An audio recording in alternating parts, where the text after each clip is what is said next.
به پرسان وحشت خوش آمدین.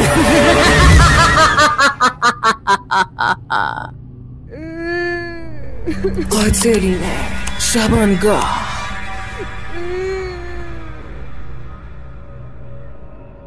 با صدای فریاد مادرم چشمانم را وحشت زده گشودم.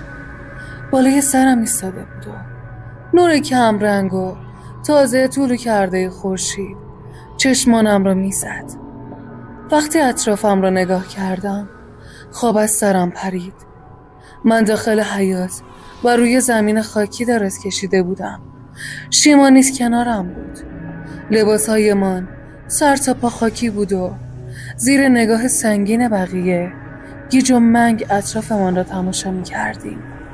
چرا آنجا بودیم؟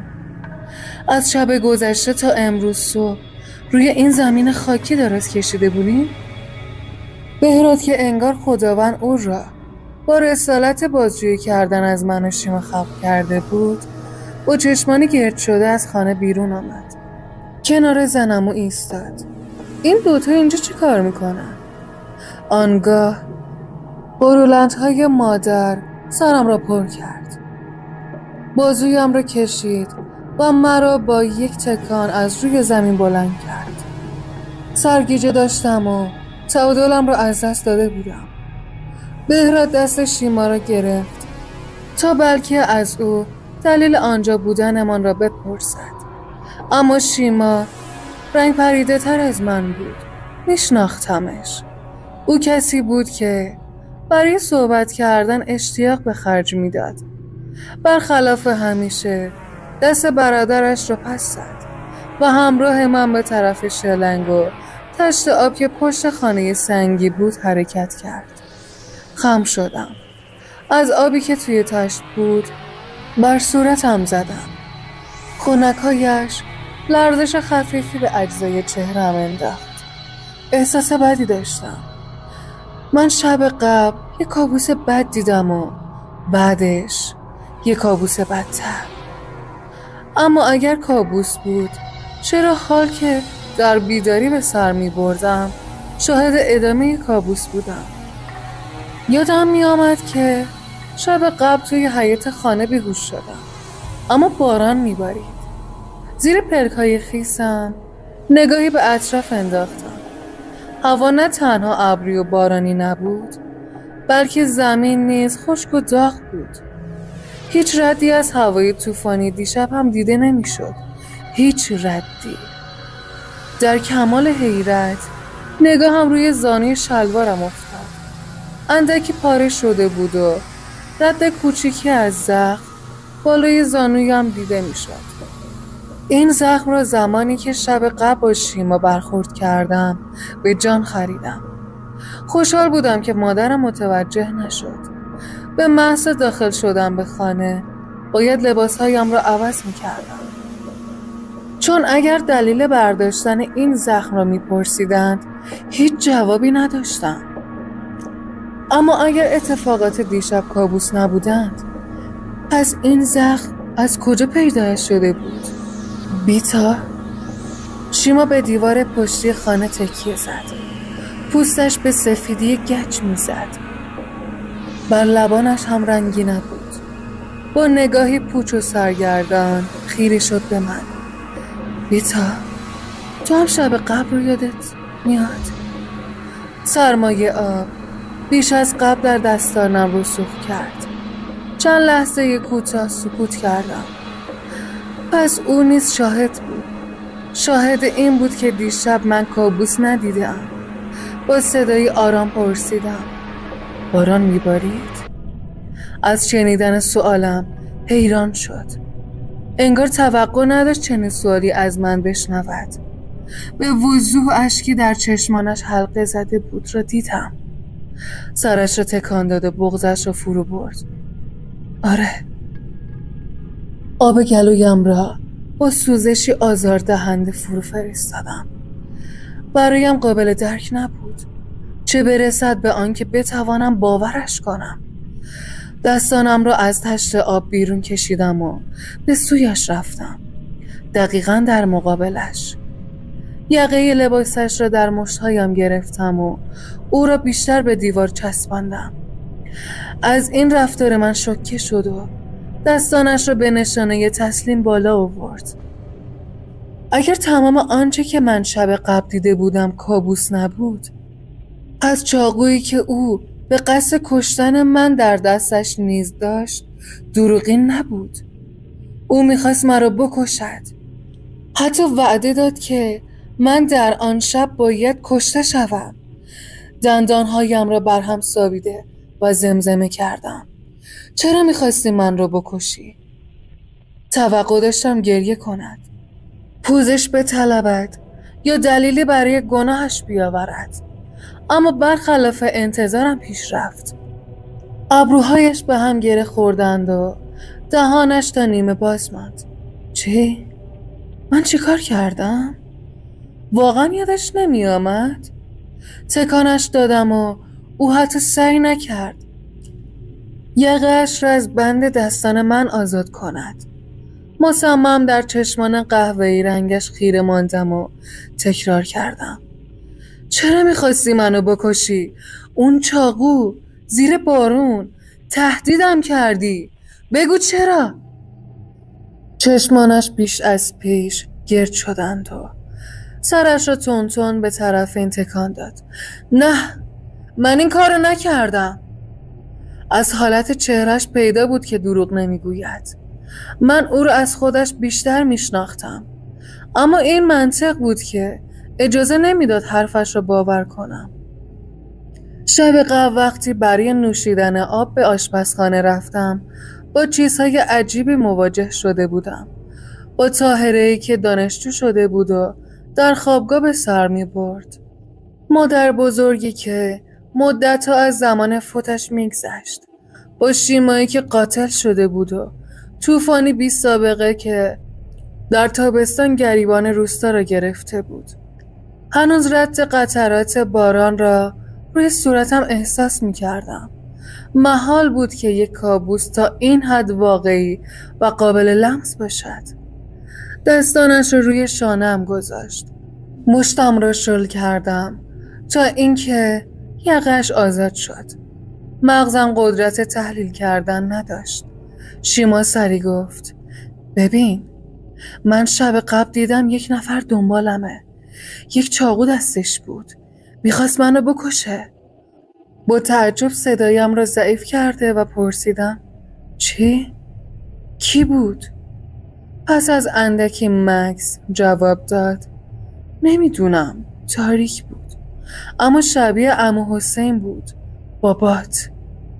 بی اراده جیغ خفه‌ای کشیدم. دستانم رو روی دهانم فشار دادم و قدمی فاصله گرفتم. پدرم؟ بابا حسینم که مهربان تر از او روی کره زمین وجود نداشت. چرا او باید شیما را بکشد و به رویش چاقو بکشد؟ خواستم دهانم را باز کنم و بگویم که اشتباه کرده ای. پدر من چنین آدمی نیست. اما هنگامی که روایت خودم را به خاطر آوردم زبانم قفل شد. من هم شیما را دیده بودم. او کسی بود که میخواست مرا به قتل برساند. از هر جنبه‌ای که میشد در نظر گرفت، این دختر آدمی نبود که آزارش حتی به یک مورچه برسد. پس ماجرای او نیز به اندازه پدرم غیر منطقی بود. سری لب زدم. تو مطمئنی؟ آره، قسم میخورم، با چشمای خودم دیدم. وقتی بیدار شدم همه چیز عجیب بود. همه چیز. تو خواب بودی و بیدارت نکردم. مامانم و زنمو هم توی اتاق خوابیده بودن. هرچی زنگ زدم هیچکس جواب نداد. اومدم بیرون، دیدم یک نفر دنبالمه. احساس دیوونه بودن میکردم. به سرم زده بود. نگاهم رو به پایین دوختم. انگار قسمتی از مغزمان آسیب دیده بود و اینگونه به توهم دچار شده بودیم. تا خواستم چیزی بگویم سایه بهراد پیدا شد. طولی نکشید که با شلنگی که اطراف بازوی چپش پیچیده بود به ما رسید. با تعجب نگاهمان کرد و گفت شما دوتا چتون شده؟ چرا اینجا وایستادین؟ اول باید توی حیاط پیداتون کنیم، بعدش هم دل از این تشت آب نمیکنید؟ شیما سعی داشت طبیعی رفتار کند و خیلی سریع خم شد و مشتی آب به صورتش زد. بلند کنان گفت خب چی کار کنم؟ داشتیم حرف میزدیم دیگه. او بازیگر خوبی بود. در هر نقشی که میخواست میتوانست فرو برود. نقطه مقابل او من بودم که ناراحت بودنم نه تنها پنهان نمیشد بلکه بیشتر هم جلب توجه میکرد. بهراد گوشه خم شد و مشغول وصل کردن شیلنگ به شیر آبی شد که لولش در زمین فرو رفته بود. سنگینی نگاهش را روی خود حس کردم. به اجبار لبخند کمرنگی زدم. با همراه شیما باز هم آب به صورتم پاشیدم. یاد نگین افتادم. دلم نمیخواست هیچ کس چیزهایی که ما دو نفر دیده بودیم را بفهمد، چون کسی باور نمیکرد و ما را دیوانه خطاب میکردن. شما دوتا بهتر از این به بعد در رو قفل کنید. شیما که استاد نقش بازی کردن بود پوزخندی زد و با طعنه گفت حالا همین یک بار اتفاق افتاد دیگه، واسه خودت هم کم اتفاق نیفتاده. بهراد چپ چپ نگاهش کرد. من رو داری میگی؟ عمرن اگه یک قدم هم توی خواب برداشته باشم. ایستادم. بازوی شیما را کشیدم تا همراه هم بیاید. ذهن درگیرم جایی برای یک مشاجره دیگر نداشت. واقعا خسته بودم. او را به طرف پذیرایی بردم. مادر بزرگ در طویله را باز کرده بود و دو گاو و یک بزغاله کوچک را در حیاط آزاد گذاشته بود. مادر بزرگ، چقدر خوشحال بودم که او را صحیح و سالم مقابل خود میافتم. چقدر حالم خراب شد وقتی که شب قبل عکس سیاه‌سفیدش را بر دیوار دیدم. کابوس بودن یا نبودنش مهم نبود. مهم این بود که او هنوز زنده بود. زنمو که اندامی فربه و صورتی گوشتالود داشت پایین لباس کردی تیره‌اش را مرتب میکرد که با دیدن ما پرسید آره تو خوبه دخترم؟ برید تو سفره رو بندازید. جوابی ندادی. فقط به داخل خانه رفتیم. عمو و پدر با کتای همراهی از کنارمان رد شدند. کمی ما را بابت امروز صبح سوال جواب کردند و بالاخره رضایت دادند که رهایمان کنند. حوصله بحث نداشتیم. خسته بودم از این همه سوال بی جواب که در مغزم میلولیدند و جوابی برایشان پیدا نمی کردم. وقتی سفره را مینداختم ناگهان چیزی به ذهنم رسید. بشکنی زدم و به شیما گفتم شیما بیایی امشب به خونه نگین سر بزنیم.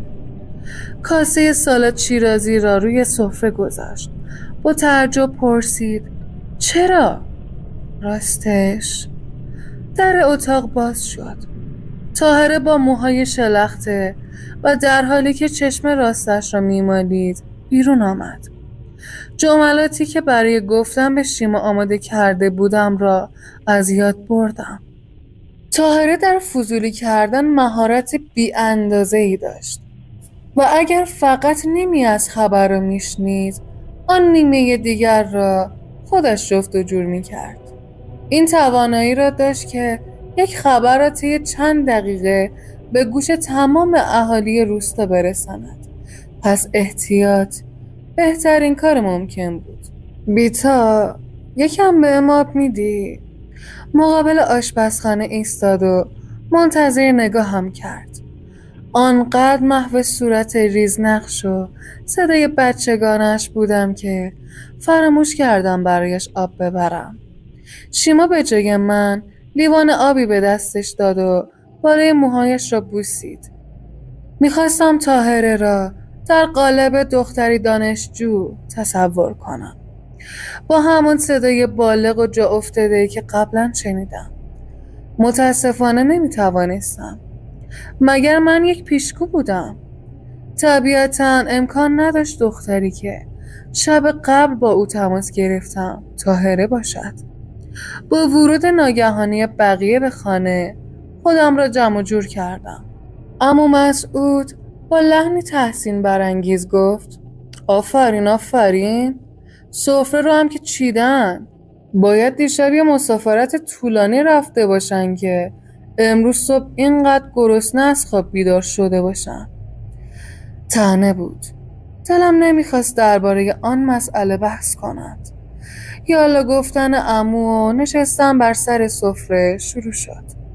من نیز نشستم، اما لقمه هایی که میگرفتم در دهانم مزه خاک میدادند.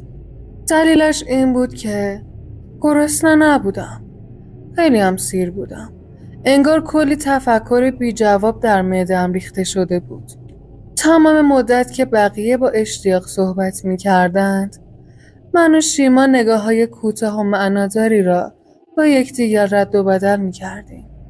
سپس این بهراد بود که سر صحبت را درباره ما باز کرد.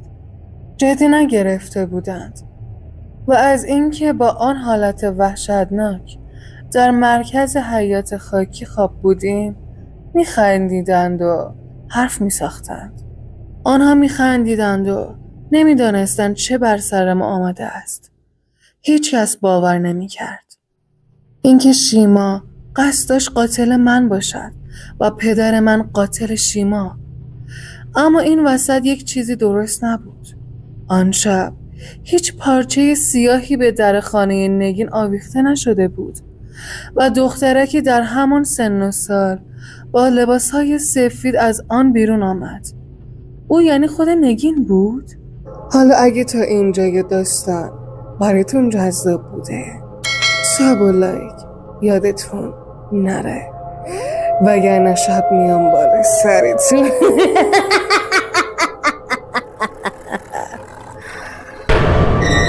چی؟ پس واسه این میخواستی بیا خونه نگین رو ببینی؟ حوالی ظهر بود. پس از صبحانه مفصل و اندکی کمک به مادر بزرگ تصمیم گرفتم با شیما بیرون برم. میخواستم خانه نگین را ببینم. همه چیز را برای شیما تعریف کردم. درباره خانه که پارچه های سیاه آویخته به آن برداشته شده بود. در نهایت درباره دختری که هراسان از خانه بیرون دوید و رفت سخن بر زبان آوردم. با اشتیاق صحبتهایم را گوش داد. در نهایت که نمیتوانست چیزهایی که دیده شده بود را حذف کند پرسید: یعنی من میخواستم تو رو بکشم؟ کلافه سری تکان دادم. آره دیگه، چند بار بگم؟ شالم را روی موهایم مرتب کردم. او از قبل همه چیز را برایم تعریف کرده بود، درباره پدرم و اتفاقاتی که برایش افتاد. به عبارتی یک روایت یکسان برای هر دو نفر ما رخ داده بود، با این تفاوت که آدمکش برای من شیما بود و برای او پدر من. مردی پیر با فرغون پر از سنگریزش در حال بالا آمدن از جاده بود. سلامی کردیم و او با لبخندی گرم ادامه مسیرش را پیش رفت. از دور وقتی چشمم به آن خانه سیاه پوش افتاد، ابروهایم بالا پریدند. نه، هنوز پارچه های سیاه بر دامان آن خانه جا خوش کرده بودند. طبیعتاً باید همینطور می بود. مگر می شود خانواده‌اش یک شبه و به طرز ناگهانی قید عزاداری برای نگین را بزنند؟ اگر در شهر رایج بود، در روستای ما چنین رسمی وجود نداشت. شیما شانه‌اش را به شانه‌ام زد و آهسته گفت: اون پسر رو میبینی؟ نامحسوس به پسری که در ابتدا متوجه او نشده بودم اشاره کرد. مقابل خانه نگین ایستاده بود و با صورتی که از آن اندوه میبارید به پارچه های سیاه زل زده بود. لباسی سراپا سرمه بر تن داشت و بی اغراق می توانستم بگویم که چهرش از بهرات هم بهتر بود. موهایش کم رنگ بودند و ریشی نه چندان بلند بر صورتش ظاهری مردانه بخشیده بود. زمزمه کردم آره، اون کیه؟ شنیدم اون خواستگار نگین بوده. چند وقت قبل از اون حادثه ازش خواستگاری کرده بود. اولین بار بود که میشنیدم. نگین که کم سن و سال بود. جدی؟ میخواستم با هم ازدواج کنن؟ یا نگین جواب رد داده بود؟ شیما شانه‌ای بالا انداخت و طبق عادت دستی به شال روی سرش کشید. نمیدونم والا. قدم‌هایمان را کوتاه‌تر کردیم. وقتی به نزدیکی خانه نگین رسیدیم، پسر جوان نگاه کوتاهی به ما انداخت. خوشحال نبود. غمی که در چهرهش بود را حس کردم. چرخید تا برود، اما شیما گفت ببخشید. با چشمانی گرد شده شیما را نگاه کرد. آرنجم را به کمرش کوباندم به نشانه اینکه قصدت چیست و چرا صدای زدی. پسر جوان برگشت و منتظر به شیما نگاه کرد. از این میترسیدم که مبادا شیما باز هم حرفای بیهوده بر زبان بیاورد، اما فقط پرسید صاحب این خونه کیه؟ الان خونه است؟ پسر جوان باری دیگر نگاهش را به خانه دوخت. لبخند تلخی زد و سری به نشانه ندانستن حرکت داد. نمیدانم، احتمالاً خیلی وقته که دیگه هیچ کدام از اهالی خانه رو ندیدم. با همان لبخند تلخ چرخید و رفت. من و شیما نگاه‌های من را به هم دوختیم. برای یک لحظه صدای تراکتوری که از پشت سر ما می آمد حواسم را بر سر جایش آورد. کمی شیما را به طرف دیوار کشاندم تا تراکتور زرد آن پیرمرد بتواند به راحتی عبور کند.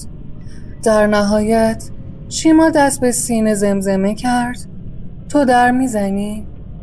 دفترچه خاطرات نگین را همراه خود آورده بودم. قصدم از آمدن به این خانه این بود که از پدر و مادرش بابت خواندن خاطرات نگین اجازه بگیرم. با تردید پرسیدم میشه تو این کارو بکنی؟ لبخند شیما تا بنا گوش کش آمد. دستی روی شانه‌ام انداخت و گفت باشه، تو که همیشه من رو جلو میندازی. کلاً توی روابط اجتماعی نزدیک خط فقری. سپس بی محابا مقابل در خانه ایستاد. من و شیما مکمل یکدیگر بودیم. شیما در ارتباط گرفتن با دیگران هیچ مشکلی نداشت و از لحاظ اجتماعی بودن عالی بود.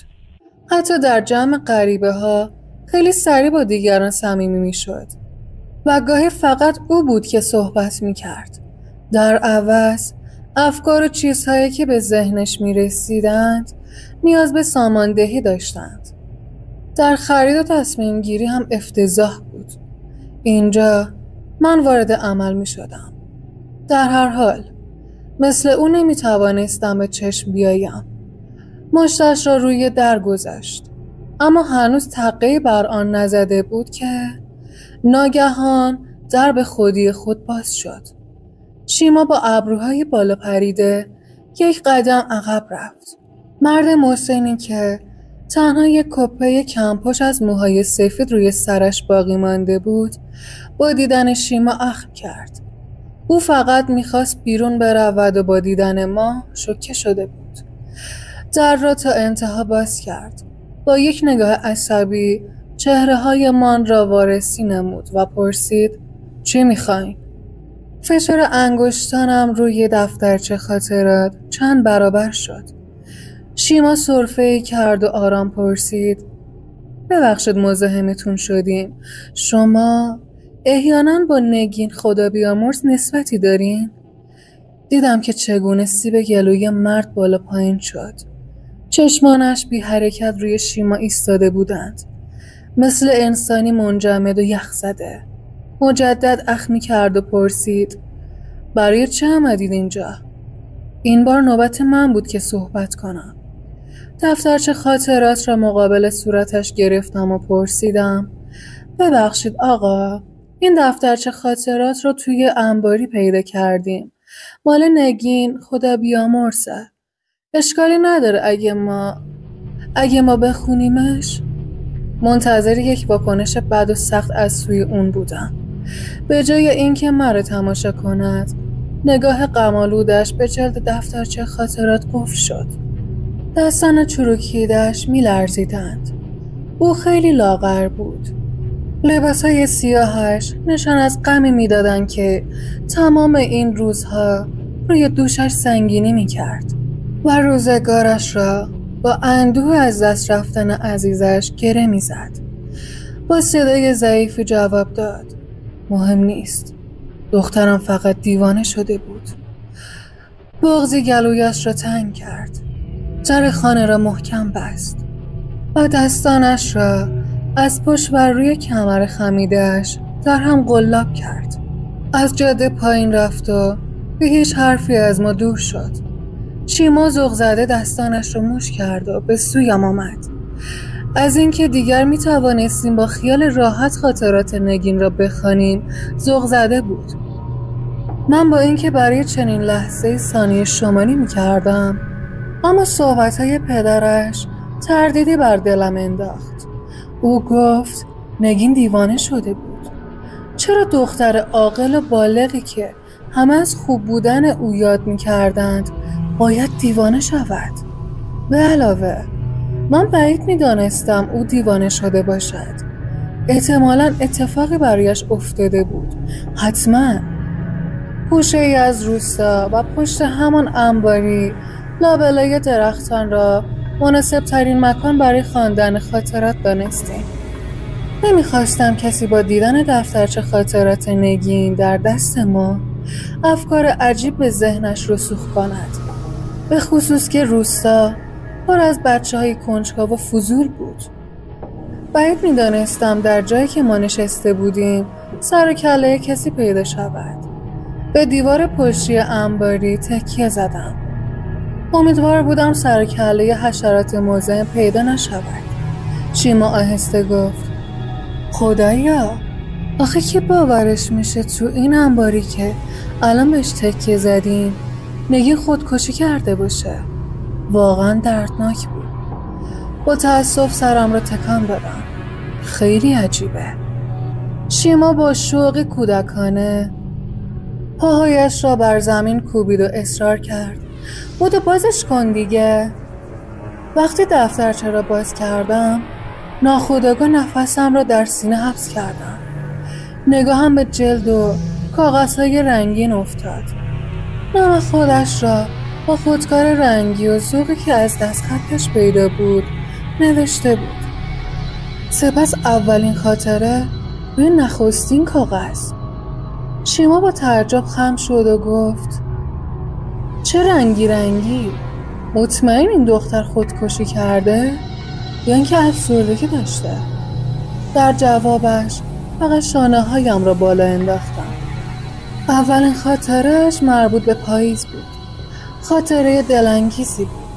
درباره افتادن برگ‌ها نوشته بود و بارانی که به پنجره می‌کوبید. شوقی که در نوشتن داشت را به وضوح احساس می‌کردم. حتی زیر برخی از کلمات و عنوان خاطره‌اش را رنگ‌آمیزی کرده بود. حتی در متن اشاره کرده بود که اولین روزی است که پس از مدت‌ها به شهر آمده و این دفترچه را خریده است. دقیقاً مربوط به آذر ماه سال قبل بود. دومین خاطره‌اش نیز مربوط به اولین برف سنگین دی ماه بود. ذکر کرده بود که چون پدر و مادرش نسبتاً مسن هستند وقت کافی برای ثبت تمام خاطراتش ندارد. سومین، چهارمین و همچنین پنجمین خاطره نیز رنگ و لاب خاصی داشتند. درباره خواستگارش مهدی صحبت کرده بود. گفته بود او را دوست دارد. من که کمی گیج شده بودم گفتم از خاطرش مشخصه که افسرده نبوده. البته اگر تصور کنیم که فقط خاطرات خوشش رو نوشته. شیما با تکان سر حرفمو تایید کرد. آره راست میگی. صفحه دیگر را ورق زدم. نگاهم به کاغذ سفید افتاد. به دنبالش باقی مانده کاغذهای پاره شده. شیما انگشتش رو روی دفترچه گذاشت. این صفحات رو کنده، ببین. آره درسته. چند کاغذ انتهایی دفترچه نوشته داشت. برخلاف تمام خاطرات قبلی نه تزیین شده بود و نه با خط خوش نوشته شده بود. حتی عنوان هم نداشت. چه برسد به اینکه با خودکار رنگی نوشته شده باشد. شیما زیر لب شروع به خواندن کرد. او دست از سرم بر نمی دارد. شبها دنبالم می کند و می خواهد من رو بکشد. می ترسم. چی کار کنم که او برود؟ مگر گناه من چیست آخر؟ کاش هرگز او را نمی دیدم. کاش با او آشنا نمی شدم. در تک تک کلماتش انبوهی از ترس قابل لمس بود. شیما نگاهش را به من منتقل کرد و گفت میبینی؟ مشکلش از اینجا به بعد شروع شده. انگار یک نفر دنبالش بوده.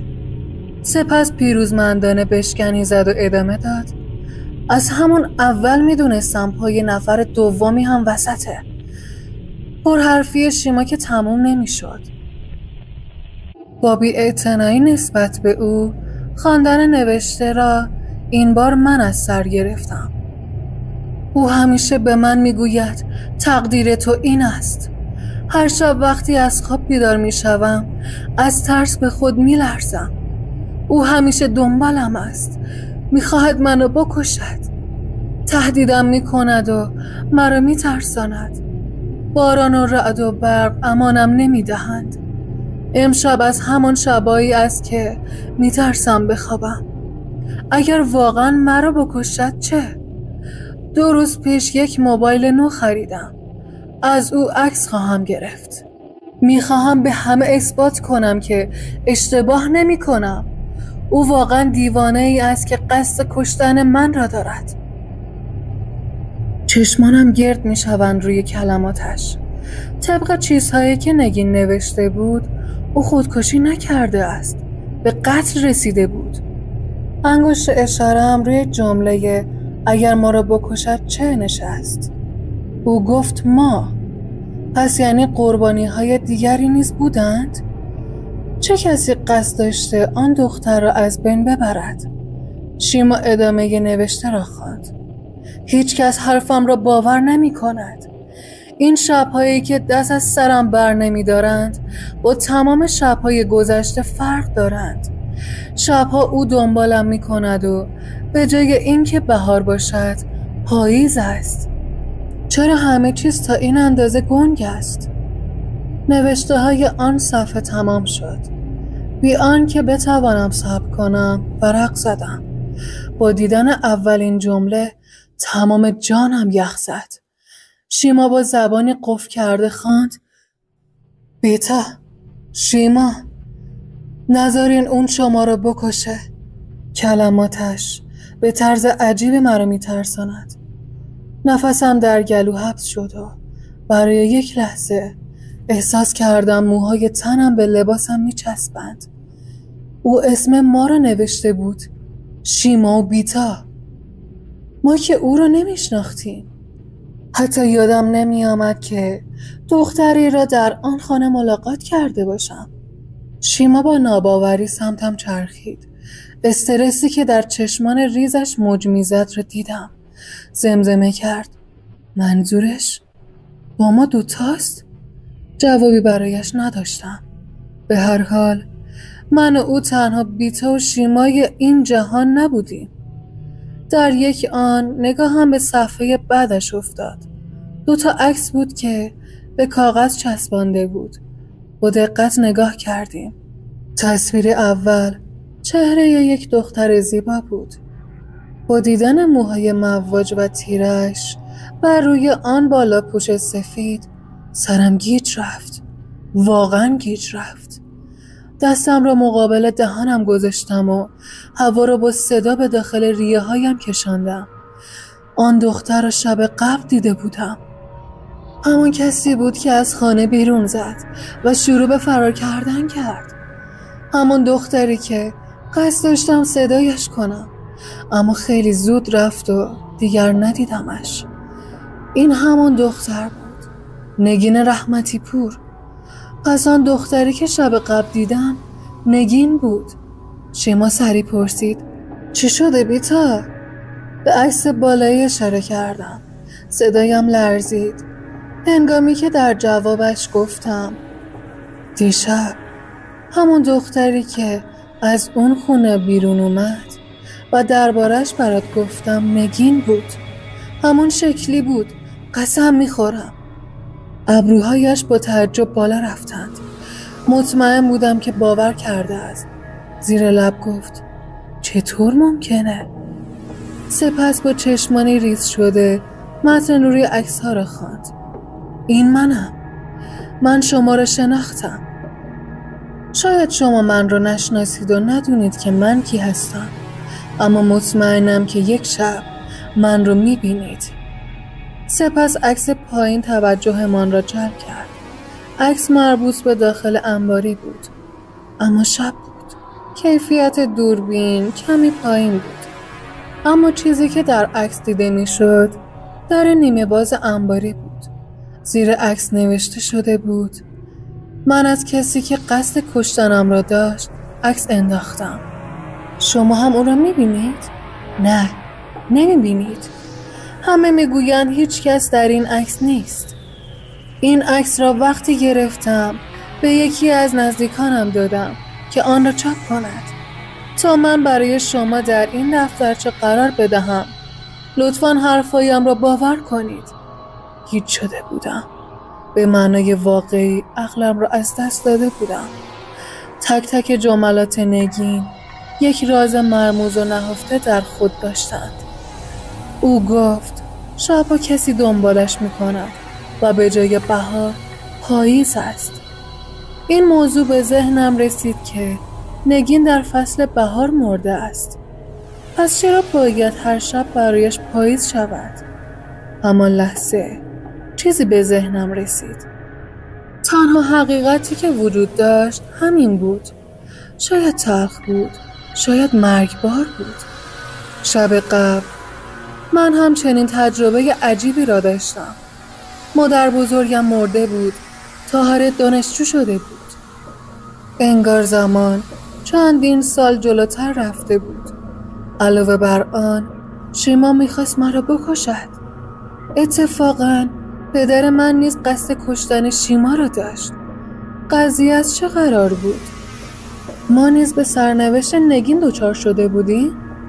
در همین افکار به سر می بردم که شیما گفت بیتا اونجا رو ببین. داشت به گوشه ای از عکس پایینی اشاره می کرد.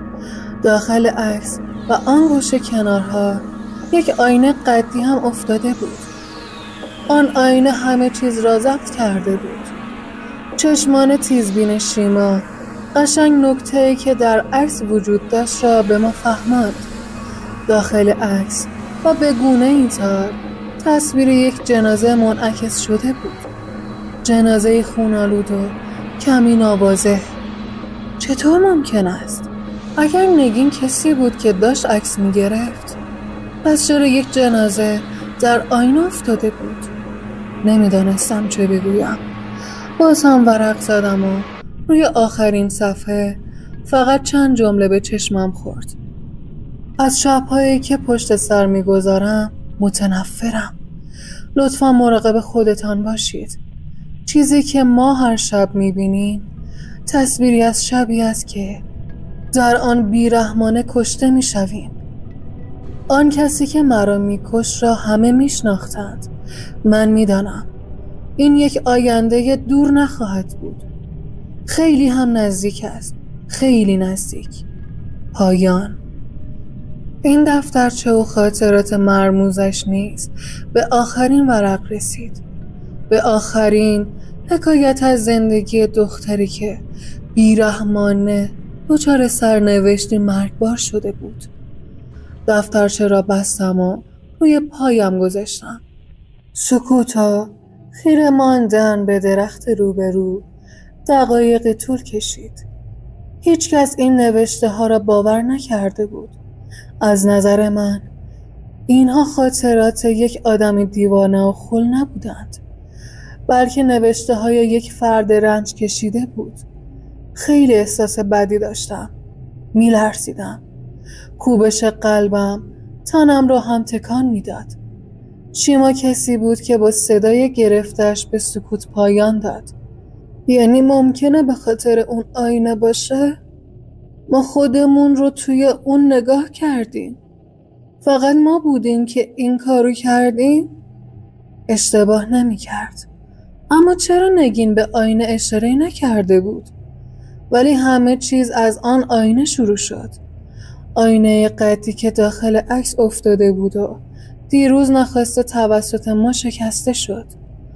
بعد هم تکه‌ای از آن برداشتیم. اول شیما خودش را در آینه نگاه کرد. بعد هم من. آنگاه من خود را در آینه دیدم که داشتم توسط خودم کشته می شدم. آن هم با لبخندی مرموز و چشمانی پر از نگاه شیطانی. ما نفرین شده بودیم به دست آینه‌ای که اسرار نهفته‌اش را هیچ کس کشف نکرده بود. ما نیز سرنوشتی همچون سرنوشت نگین داشتیم. کشته می شدیم و دلیل مرگمان را چیزی جز خودکشی نمی گذاشتند. اما هنوز یک چیز برایم عجیب بود. نگین چگونه ما را می شناخت و من چرا نگین را شب قبل دیدم؟ چه ارتباطی میان گذشته ما و او بود؟ علاوه بر آن، نکته‌ای که در تصویر دوم قرار داشت مرا به تردید وامی داشت. اگر دیگران کسی که مسبب مردن نگین شده بود را نمی‌دیدند، پس طبیعتاً آن شخص نمی‌توانسته به او آسیب بزند. پس چرا نگین با چاقو کشته شده بود؟ نگاهم را به چهره متمانده شیما انتقال دادم و گفتم ببینم، دیروز عصر وقتی بهراد داشت طویله رو تمیز می‌کرد، من توی آینه یه چیز عجیب دیدم. همون موقع بهراد هم خودش رو توی آینه نگاه کرد. شیما اخم کرد. با تردید جواب داد نمیدونم. نکنه. وای نبیتا، باید سریع اون آینه رو یه جای پرت کنیم. اگه کسی دیگه‌ای به اون نگاه کنه. از جا پریدیم. من آینه رو روی دراور مادر بزرگ توی اتاق گذاشته بودم. اگر دست شخص دیگه‌ای به آن میرسید ممکن بود اون نیز دچار شود. قطع به یقین نبود. اما اگر این اتفاق میافتاد، توانم را روی دویدن متمرکز کردم. در یک آن احساس کردم مسیر انباری تا خانه هزاران کیلومتر است. نفس زنان می‌دویدیم و همه با تعجب ما را نگاه می‌کردند. امان از تعجب‌ها و نگاه‌های بامعنیشان. حتما نگین نیز مثل ما بود که صفت دیوانه را بر نامش اضافه کردند. نامردی بود. قضاوت کردن دیگران نامردی بود. وقتی به خانه رسیدیم، مانند جنون زده ها داخل پذیرایی پریدم. مادر بزرگ و بقیه رفته بودند. احتمالاً به ملاقات خانه های پایین تر که آشناهای دور ما محسوب می شدند. وقتی وارد اتاق شدم، پدرم را دیدم که کنار دراور ایستاده بود. با دیدن ما متعجب لبخندی زد و پرسید به شما برگشتین؟ او نرفته بود. نگاهم روی دستش لغزید. روی همون تکه آینه‌ای که مقابل صورتش گرفته و موهای نامرتبش را در آن مرتب می‌کرد. شیما با ترس پشت سرم ایستاد و مانند من خیره شد به آینه. پدر! گویی آب یخ بر تنم پاشیدند. سری با 2 گام بلند فضای میانمان را پر کردم. آینه را از دست پدرم بیرون کشیدم و فریاد زدم نه! خودت را نگاه نکن! لبه تیز آینه روی پوست دست پدرم کشیده شد. به خونی که داشت از زخم بیرون می آمد و انگشتان پدرم را در بر می گرفت زل زدم. ببخشید بابا، ببخشید. از جعبه روی دراور یک دستمال کاغذی برداشت و روی بریدگی دستش قرار داد. طولی نکشید که دستمال به رنگ سرخ درآمد. پدرم با اخم پرسید: چرا اینطوری کردی؟ مشکلش چیه که اون آینه دستم باشه؟ نمیدانستم چه جوابی برای این رفتار احمقانه‌ام بدهم. پدرم به آن آینه نگاه کرده بود. چطور میتوانستم آرام بمانم؟ آینه را پشتم گذاشتم، به گونه‌ای که کسی آن را نبیند، و گفتم: خب این آینه مال ما نیست. دستمال را اطراف انگشتانش پیچاند و با تعجب پرسید: پس مال کیه؟ احساس درد را میشد از صورتش تشخیص داد. گفتن حقیقت دردی را دوا نمی کرد، چون هیچ کس حرفم را نمیپذیرفت. همونطور که همه نگین را دیوانه خطاب کردند و هیچ کس دردی که آن دختر در سینه داشت را نمیفهمید. شیما بازویم را گرفت و به سوی در اتاق کشید.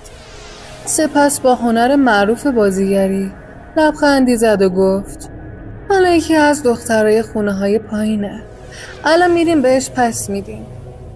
پدرم نفسش را بیرون داد و کلافه زمزمه کرد: پس چرا زودتر نگفتیم؟ اگه میافتاد دست طاهره و میشکست چی؟ این امانته ها. در دل نالیدم که کاش هرگز چنین امانتی به دست این خانه و اهالی روستا نمی رسید. من و شیما به سرعت وارد حیاط شدیم. اتاقک نانپزی مادر بزرگ از تحویل دور بود و گوشه ای از آن حیاط بزرگ قرار داشت. در فضای خاکی و کم وسعت پشت اتاقک ایستادیم. قلبم هنوز دیوانه‌وار می‌تپید به خاطر پدرم. صدای شیما ما بین نفس‌های پیوسته و سنگینش می‌لرزید. هنگامی که لب زد: حالا چی کار کنیم؟ روی لبه اتاقک نشستم. استرس و وحشت بند تنم را به لرزه وامی داشت. نمیدانستم چی کار کنم. جملاتی که نگین در دفترچه خاطراتش نوشته بود را یک به یک تجسم می‌کردم. در نظرم هیچ کدام از گفته هایش دروغ نبودند. چیزی در ذهنم جرقه زد. نمی‌توانستیم دست روی دست بگذاریم. هنوز اسرار زیادی در پشت پرده به سر می‌بردند. با پا سنگ کوچکی که روی زمین بود را شوت کردم و گفتم: شیما، باید بفهمیم اون کسی که باعث مرگ نگین شده کی بوده. سنگینی نگاه شیما را روی نیمرخ صورتم احساس کردم. چی؟ چطوری آخه؟ غریزه هم به من میگفت که قرار است تابستان پردرد سری را پشت سر بگذاریم. البته اگر بتوانیم زنده بمانیم. به صورت مبهوت مانده‌اش خیره شدم و گفتم: یه نقشه‌ای دارم برای امشب. کمی تردید در نگاهش بود. مشکوک پرسید: چه نقشه‌ای؟ نگاهم رو از صورتش رو بودم. از فکری که در سرم میپروراندم مطمئن نبودم. با این حال گفتم: اگر حدسم درست باشه امشب میتونیم نگین رو پیدا کنیم. فقط قبلش باید مطمئن بشیم که بازم اتفاق شب قبل تکرار میشه یا نه. اگه شما هم داستانی خاطره ترسناکی دارید میتونید به آیدی تلگرام ما که پایین صفحه براتون گذاشتم بفرستید.